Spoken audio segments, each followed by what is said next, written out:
Assalamualaikum warahmatullahi wabarakatuh. Adik-adik, kita kembali lagi belajar di Sejarah Indonesia kelas 10. Kita mulai dengan teori-teori masuknya Islam ke Indonesia. Oke, next. Sebelum itu ada video dulu ya. Kayaknya kalau adik-adik bisa aja nih familiar dengan lagu ini. Tapi kalau milenial kayaknya agak-agak dipertanyakan. Oke.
Oke, nah lagu tadi familiar kan tentang gundul-gundul pacul. Nah, ada yang aneh gak sih? Di sini aku nulisnya Sunan Kalijaga. Ada tulisan Sunan Kalijaga, terus juga ada gambar orang yang botak gitu. Nah, kalau kita perhatikan lagi bahwa ada maksud loh dari lagu Gundul-Gundul Pacul itu. Artinya apa? Dia itu refleksikan tentang seorang pemimpin.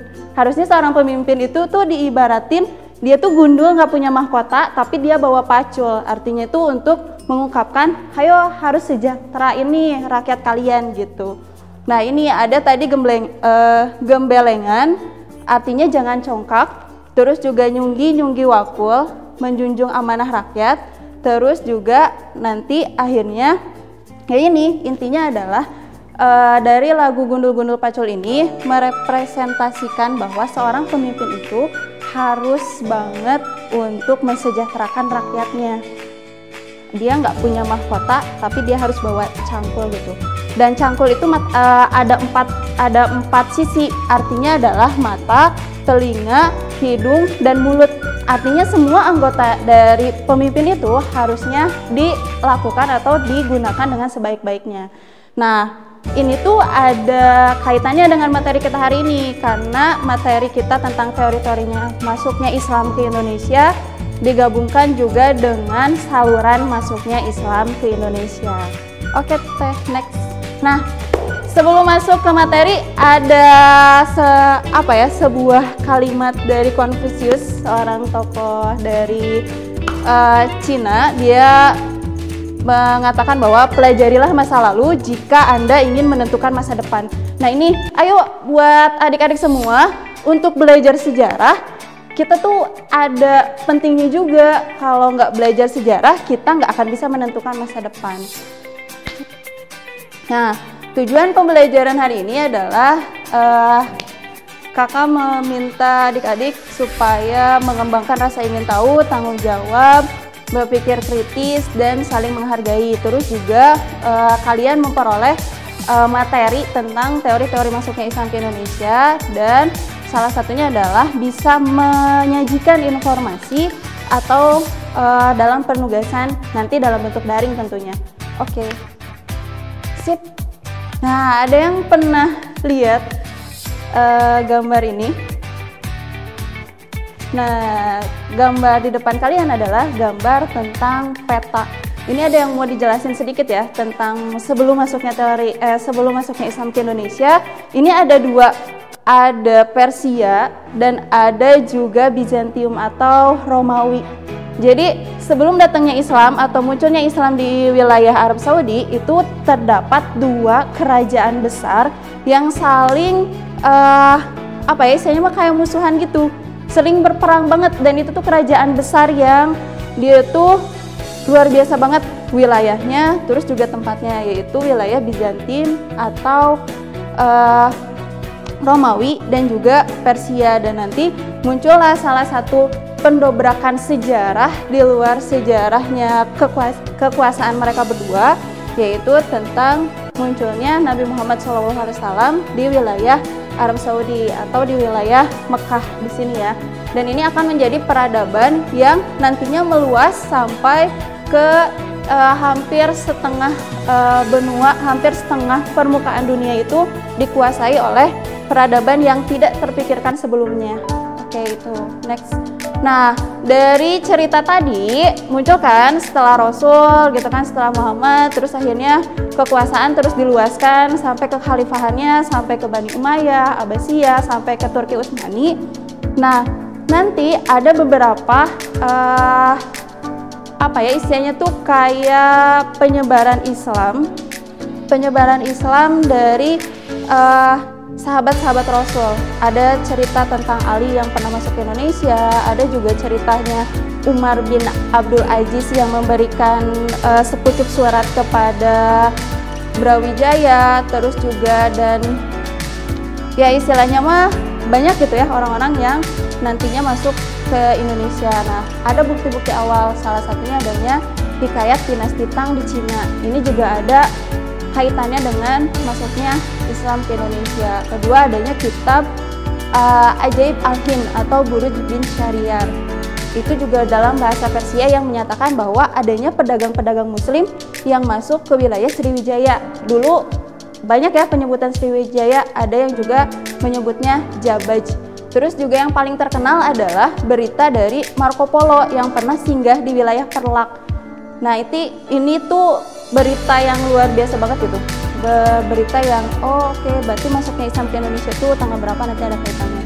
Terus juga ada cerita dari seorang musafir pengelana gitu ya, musafir pengelana dari wilayah Maroko yaitu Ibnu Battuta, dan dia menyebutkan bahwa saya ini udah pernah singgah di wilayah Samudra Pasai. Terus juga, nah ini yang dua terakhir itu berkaitan dengan bukti fisik. Jadi kayak adanya batu nisan. Ada batu nisan Fatimah binti Maimun, ada juga batu nisan Sultan Malik Al-Saleh. Jangan dibayangin batu nisannya itu kayak sekarang gitu, nama gitu kan, bin dan siapa, tanggal dan yang lainnya. Tapi untuk batu nisan sekelasnya sultan-sultan itu biasanya tinggi, dan mereka itu punya kaligrafi yang itu menyebutkan gelar yang dia terima dan dari mana gitu. Oke, next. Nah, kita masuk ke teori-teori masuknya Islam ke Nusantara. Di sini ada 3 teori yang mau dijelaskan. Ada teori Gujarat, teori Persia, dan teori Mekah. Oke, kita langsung ke teori Gujarat. Nah, tokoh pendukung dari teori Gujarat ini adalah Snok Purgonje. Nah, dia tuh menyatakan kalau Islam masuk ke Nusantara itu pada abad ke-13 dari pedagang Gujarat. Gujarat tuh di mana sih? Ada yang pernah dengar gak Gujarat? Nah, Gujarat, kayak aku mendengar suatu cerita kalau misalnya Gujarat itu adalah India. Jadi menurut Snok Purgonje, masuknya Islam itu abad ke-13. Apa sih dasarnya?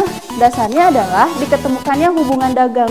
Jadi hubungan dagang ini berperan untuk menyebarkan sebuah paham atau sebuah agama. Dari mana? Dari Cambai, wilayah India, ke Timur Tengah, nanti ke Eropa, nanti masuk lagi ke Indonesia. Jadi gitu aja, putar-putar dari Indonesia ke India, terus juga balik lagi, terus-terusan. Terus yang kedua, katanya ada batu nisan Sultan Malik Al-Saleh yang disebutkan ini batu nisannya itu mirip kayak dengan yang ada di Gujarat gitu. Nah, ada kelemahan dari teori ini. Kelemahannya itu adalah satu, kalau misalnya abad ke-13 adalah abad ketika masuknya Islam ke Indonesia, tapi secara faktanya abad ke-13 kerajaan Samudra Pasai itu adalah kerajaan yang udah muncul. Jadi kalau kelemahannya itu bisa diibaratkan kok ada orang yang baru datang terus bikin sebuah kerajaan, sedangkan kerajaan itu perlu struktur yang lebih rumit gitu ya. Bukan hanya kita bikin sebuah kampung gitu, tapi sebuah struktur yang lebih kompleks gitu. Nah, akhirnya inilah yang melemahkan teori Gujarat gitu. Dan next, kedua, nah ini tokohnya Snok Purgonje. Dia ini salah satu orang yang luar biasa. Dia memiliki keinginan untuk mempelajari Islam sampai tesisnya itu disertasinya bahkan tentang Wali Songo gitu. Walaupun dia adalah seorang mu'alaf ceritanya. Next. Nah, yang kedua ada teori Persia. Menurut teori Persia disebutkan bahwa ini udah beda abad ya. Kalau tadi 13, sekarang 7. Bahwa teori Persia itu masuk dari orang-orang Persia atau Iran. Sekarang tuh Iran. Nah, apa dasarnya dikemukakan tentang teori tersebut? Yaitu satu, adanya kebudayaan yang sama antara orang yang di Persia dengan yang di Indonesia. Salah satunya itu adalah adanya upacara tabuk atau tabwik kalau di wilayah Sumatera, atau adanya peringatan 10 Muharram. Nah, udah pasti sering dengar kan peringatan 10 Muharram. Nah, itu tuh ada kaitannya juga dengan orang-orang Persia atau Iran sebelumnya. Terus juga adanya ajaran Sufi. Nah, ajaran Sufi juga banyak diajarkan atau banyak berkembang di wilayah Persia gitu. Dan kalau di Indonesia, tokoh Sufi yang terkenal itu adalah Syekh Siti Jenar. Terus yang ketiga ada penggunaan istilah bunyi kayak Jabar, JR, PS gitu kan, atau disebut juga Fathah, Domah, Kasroh gitu ya, yang kayak gitu. Nah, terus juga terakhir adanya sebuah perkampungan di lereng. Nah, tokoh yang pendukung dari teori ini adalah Husain Jayadiningrat salah satunya. Ada fotonya di slide selanjutnya. Nah, ini Husain Jayadiningrat. Tapi teori Persia ini juga dia memiliki sebuah kelemahan. Kelemahannya itu adalah di Indonesia khususnya itu lebih banyak mazhab yang Syafi'i gitu. Tapi kalau di Persia lebih banyaknya yang Hambali gitu. Next. Nah, teori selanjutnya yaitu tentang teori Mekah. Nah, ini ada bedanya juga. Tadi abad ke-7, sekarang abad ke-7. Apa yang ngebedain? Nah, menurut teori Mekah, Islam masuk ke Indonesia itu dibawa oleh orang-orang dari Mekah atau Arab Saudi. Ini ada tulisannya Mesir. Kok ada yang Mesir? Karena jalur perdagangan mereka itu lewatnya Mesir. Jadi ada yang dari Arab langsung, dari Yaman atau Oman, mereka langsung ke Indonesia, atau mereka berdagang dulu sampai ke Mesir, sampai akhirnya masuk ke Indonesia. Nah, teori Mekah ini menceritakan bahwa Islam masuk ke Indonesia abad ke-7 dengan dasar adanya kampung Arab di wilayah Sumatera. Terus juga menceritakan bahwa kerajaan Samudra Pasai itu udah menganut mazhab Syafi'i. Terus juga ada digunakannya gelar Al-Malik. Nah, sebenarnya secara cerita, kan namanya teori itu suka saling bantah-membantah ya. Nah, teori Mekah ini adalah teori yang membantah teori Gujarat. Dan kalau di Mekah masuk ke abad ke-7. Nah, itu ya ceritanya kenapa ada teori-teori. Nah, tokohnya itu adalah Hamka. Salah satunya yang paling terkenal adalah Hamka. Dia yang menolak banget gitu untuk teori Gujarat. Mustahil gitu ya untuk menjadikan sebuah kerajaan langsung hadir, langsung jadi kerajaan besar, itu mustahil, pasti ada gelombang masuknya dulu. Nah, next. Nah, ini Hamka, tokohnya Haji Abdul Malik Halim Abdullah. Ini tuh tokoh yang luar biasa terkenal juga. Dia itu pernah menjabat sebagai MUI di Indonesia juga. Terus juga dia banyak terkenal, tapi kalau sekarang terkenalnya bukan karena teori Mekah. Dia lebih terkenal sama film Tenggelamnya Kapal Van der Wijk gitu. Nah, salah satu karyanya adalah karya beliau. Nah, jadi teori dari 3 teori tadi sebenarnya bukan hanya 3 teori gitu, tapi juga ada teori yang lain, ada teori Cina, ada teori maritim. Tapi tidak saya jelaskan karena yang pokoknya adalah 3 teori tadi. Nah, inilah. Terus tadi kan udah diceritain ada 3 teori ya, Gujarat, Persia, dan juga ada teori tentang Mekah. Nah, ini ada peta yang aku ambil dari Atlas Sejarah Dunia. Ini menceritakan tentang bagaimana proses masuknya Islam ke Indonesia. Kalau tadi cuma teorinya dari Gujarat, teorinya dari Persia, teorinya dari Mekah. Nah, kalau sekarang kita istilahnya lebih kompleks gitu. Dari mana dulu sih? Nah, sebenarnya kebanyakannya itu mereka masuk ke wilayah Sumatera. Jadi di wilayah Sumatera itu kan ada kerajaan Samudra Pasai, ada kerajaan Malaka gitu kan. Nah, mereka tuh masuk dari wilayah Sumatera. Terus juga ada yang paling terkenal, Aceh Darussalam. Kan disebutnya sebagai Serambi Mekah. Nah, itu pun ada ceritanya. Jadi karena dia tuh paling sering berinteraksi dengan orang-orang di Arab Saudi sana, dan budayanya udah hampir banyak yang hampir sama, jadi akhirnya disebut juga sebagai Serambi Mekah. Dan ternyata itu adalah pintu gerbang perdagangan Indonesia, dan itu pintu gerbang juga masuknya Islam ke Indonesia. Dari mulai Sumatera, terus juga ada yang ke Kalimantan, ada yang ke Sulawesi, terus juga yang paling banyak adalah di wilayah Jawa. Nanti di wilayah Jawa ini kan ada yang terkenal ya, ada Wali Sembilan, ada Wali Songo gitu. Nah, jadi dari Wali Songo ini ada juga pesantrennya, kayak pesantrennya Sunan Giri. Nanti banyak orang-orang dari wilayah Sulawesi, bahkan sampai wilayah Halmahera, Jailolo yang mesantren, kalau bahasa Islamnya mesantren ke wilayah Jawa. Nanti mereka balik lagi terus menyebarkan Islam di sana gitu. Nah, itu sih cerita tentang proses masuknya Islam ke Indonesia. Nah, setelah itu ada, kalau tadi teori terus peta, nah kalau ini caranya, pasti kan ya udah sering dengar tadi disebutin tentang perdagangan, ada perkawinan, ada tasawuf, ada kesenian, ada politik. Sebenarnya ada hal yang lebih krusial gitu daripada saluran masuknya Islam ke Indonesia. Ada hal-hal yang bisa diterima oleh khalayak umum tentang proses masuknya Islam ke Indonesia. Kayak apa sih? Kayak misalnya satu, cara masuknya Islam, cara menjadi seorang muslim itu syaratnya mudah, yaitu cuma syahadat. Terus yang kedua, tidak ada sistem kasta gitu. Sedangkan kita tahu bahwa sebelumnya Indonesia itu kan kerajaannya Hindu-Buddha. Jadi ada juga yang beberapa kasta yang muncul.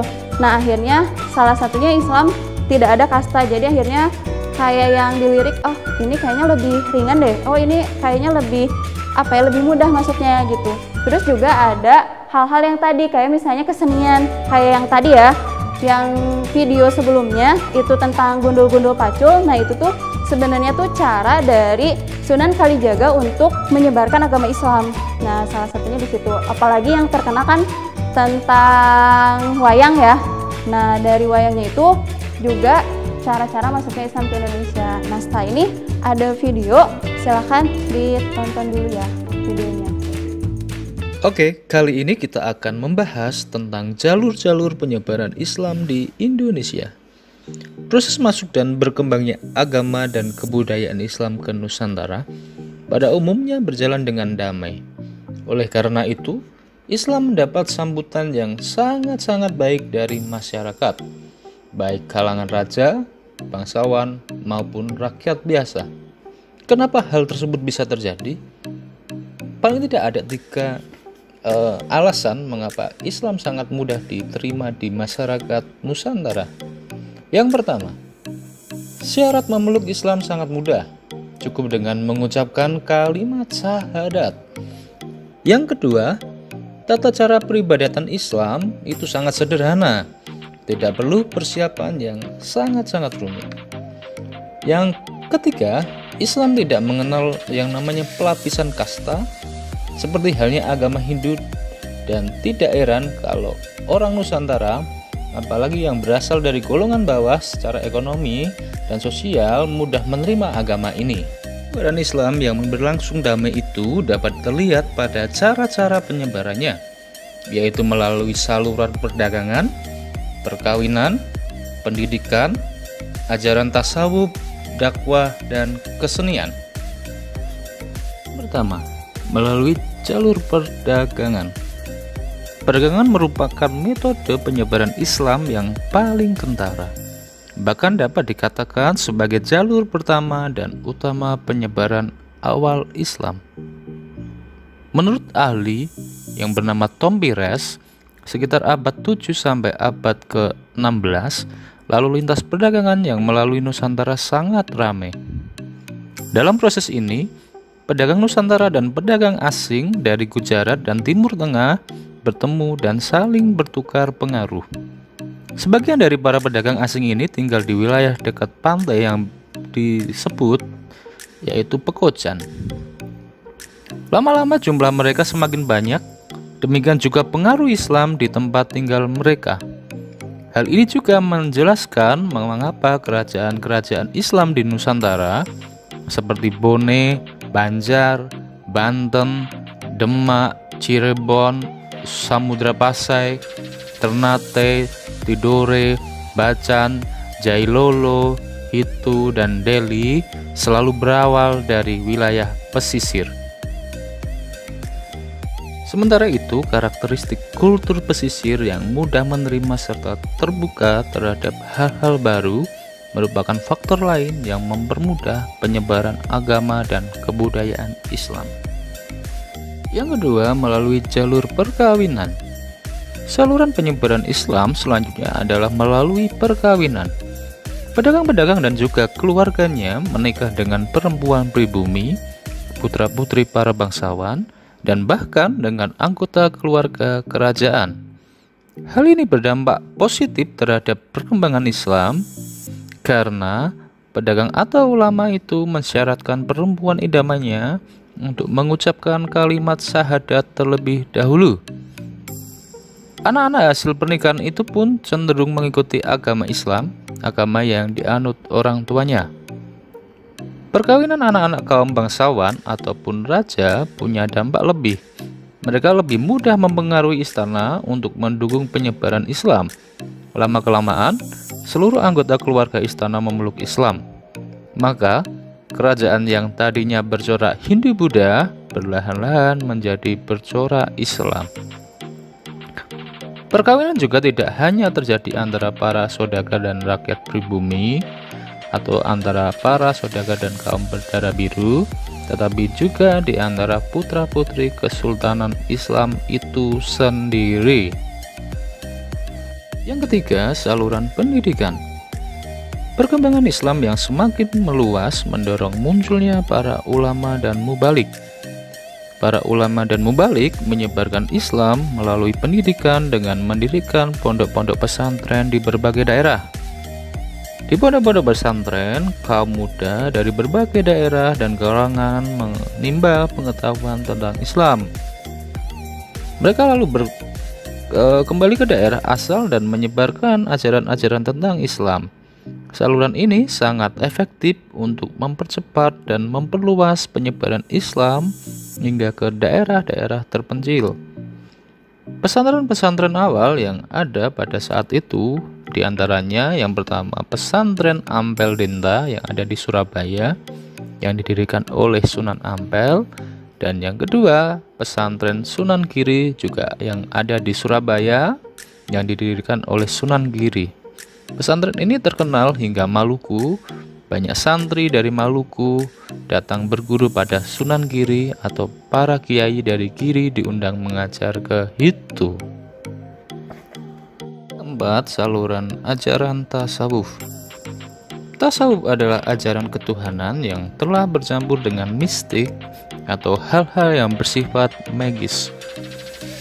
Ahli-ahli tasawuf biasanya memiliki kekuatan magis dan keahlian dalam bidang pengobatan. Kata tasawuf sendiri sebenarnya berasal dari kata sufi yang berarti kain wol yang terbuat dari bulu domba. Istilah ini muncul karena para ahli tasawuf biasanya memakai jubah yang terbuat dari wol. Ajaran tasawuf ini diperkirakan masuk ke Nusantara sekitar abad 13, tetapi baru berkembang pesat sekitar abad ke-17. Ajaran tasawuf banyak dijumpai dalam cerita-cerita babat dan hikayat dari masyarakat setempat. Ajaran ini mudah berkembang, sangat-sangat mudah berkembang, terutama di Jawa karena ajaran Islam melalui tasawuf disesuaikan dengan pola pikir masyarakat yang masih berorientasi agama Hindu. Lewat tasawuf, bentuk Islam yang diperkenalkan menunjukkan kesamaan dengan alam pikiran orang-orang Jawa Hindu, Siwa, dan Buddha. 5. Melalui saluran dakwah. Penyebaran Islam tidak dapat dilepaskan dari peranan para wali. Ada 9 wali yang menyebarkan Islam dengan cara berdakwah, yang disebut juga dengan sebutan Wali Songo. Mereka dikenal telah memiliki ilmu serta penghayatan yang tinggi terhadap Islam. 9 wali itu yaitu yang pertama Sunan Gresik, kedua Sunan Gunung Jati, yang ketiga Sunan Ampel, yang keempat Sunan Giri, yang kelima Sunan Bonang, yang keenam Sunan Kudus, yang ketujuh Sunan Kalijaga, yang kedelapan Sunan Muria, dan yang terakhir Sunan Derajat. Mereka mempunyai ciri khas masing-masing untuk menyebarkan agama Islam. 6. Melalui saluran kesenian. Agama Islam juga disebarkan melalui kesenian. Beberapa bentuknya telah disebutkan seperti wayang, gamelan, serta gending. Gending itu adalah lagu-lagu Jawa ya, yang berisi syair-syair nasihat dan dasar-dasar agama Islam. Kesenian yang telah berkembang sebelumnya tidak musnah, tetapi diperkaya dengan seni Islam, dijadikan satu yang disebut akulturasi. Seni sastra juga berkembang pesat pada masa Islam. Banyak buku tentang tasawuf, hikayat, dan babat disadur ke dalam bahasa Melayu. Demikian jalur-jalur penyebaran Islam di Indonesia. Semoga bermanfaat. Salam. Nah, tadi kita udah ngebahas atau ada video tentang masuknya atau cara-cara masuknya Islam ke Indonesia. Nah, di sini ada tokoh-tokoh penyebaran Islam, dan ini tokoh yang diambil adalah tokoh yang paling terkenal, yaitu tentang Wali Songo. Ada Sunan Ampel, Sunan Bonang, Sunan Derajat, Sunan Giri, Maulana Malik Ibrahim, dan Kalijaga, Kudus, Sunan Muria, dan Sunan Gunung Jati. Nah, ini sih ada yang dimerah-merahin ya. Maksudnya yang dimerahin itu adalah untuk memudahkan mengingat, tapi beda-beda cara lah, setiap siswa kalian bisa mengambil cara untuk lebih ingat ada Ampel, Bonang, Derajat, Giri, Maulana, Aboragiri, Kadus, Muria gitu. Jadi kayak buat ingat aja gitu, oh ada Sunan Giri, ada Sunan Ampel, Bonang, Sunan Derajat, dan yang lainnya gitu. Nah, ini ada latihan soal, coba bisa diselesaikan. Ada pertanyaan pertama tentang tokoh yang berpendapat bahwa Islam di Indonesia berasal dari Persia. Ada yang bisa jawab? Tadi ada sih. Kalau misalnya boleh nanti dijawab di kolom komentar di bawah. Kedua, penyebaran Islam di Indonesia salah satunya melalui jalur perdagangan, peperangan, perdamaian, pertanian, atau perburuhan. Nah, nanti bisa dijawab ya sama teman-teman, sama adik-adik semua. Terus selanjutnya, ini sih yang poin paling penting gitu kan, ketika kita belajar tentang tadi banyak hal, teori masuknya Islam ke Indonesia, gundul-gundul pacul, terus apa sih nilai apa yang bisa kita ambil dari materi ini? Yaitu adalah, salah satu yang bisa kita ambil adalah toleransi, terus juga ada sikap saling menghargai. Jadi kita bisa belajar juga bagaimana tadi kan ada perdebatan antara teori Mekah dan Gujarat, tapi mereka saling menghargai gitu. Terus juga ada teori tentang maksudnya nilai yang bisa diambil itu adalah nilai toleransi gitu. Jadi ketika masuknya Islam ke Indonesia tadi pun tidak diceritakan tidak sebagai sebuah ekspansi, tapi mereka tuh masuk dengan cara-cara yang bisa diterima oleh masyarakat. Nah, itu sih ya untuk materi kita kali ini, dan materi selengkapnya kalian nanti bisa buka lewat Moodle atau boleh cari di link yang lain, dan ada beberapa tugas yang nanti bisa diselesaikan lewat model yang telah kita kerjakan atau kita lakukan sebelumnya. Terima kasih. Wassalamualaikum warahmatullahi wabarakatuh.